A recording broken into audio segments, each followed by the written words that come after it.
So, now that it's time to talk about the deck that Dylan ended up playing this past weekend, I did briefly talk about it in round one, where I ended up being his opponent in the top 8, and I was cracking jokes, saying like, well, I'm going to say your deck is so bad if you beat me this round.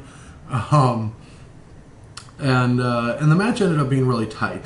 He ended up ripping, like, I mulled to 5 in game 2, and he ended up getting stuck on 3 mana, and we had this really cool Eidolon game.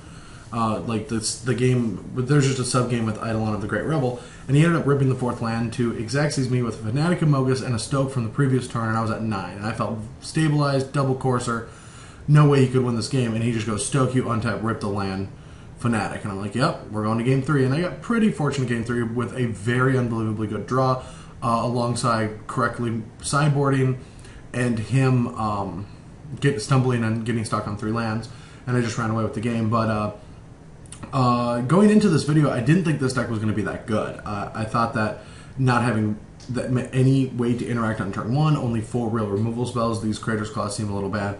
The Fanatics seemed really bad, and in these games though, like, the Phoenixes seemed really good. The mana was great. Like, these Eidolons weren't even that bad. They interacted in a way that dealt damage. Like, I realized that this is a red deck that doesn't really care about Hornet's Nest. There's so many pros to this deck. And the sideboard seems really goofy with all these removal spells. But yeah, I mean, maybe that's just the best cards to have in the deck, just having a bunch of removal spells. So I judged a book by its cover, and I was wrong. Moving forward with the new set, Mono Red Devotion definitely has a lot of new cards to play with. Chandra, there's some new aggressive creatures. There might even be more of a goblin-based deck like this. There's a ton of play for this deck, a ton of new cards that could be implemented into it. And with Wizards kind of ignoring Nykthos, since it's just for the summer and they always let us kind of go wild for the 3 months, this set has a lot of Nykthos enablers, so I think we're going to see a big jump in the playability of Nykthos for the next 3 months, compared to it only being a green devotion thing as of late. And yeah, I mean, I think that this deck proves that even though Nykthos isn't that strong in it, it can sometimes help in games, but the Fanatic is the real devotion thing, where if you just have a couple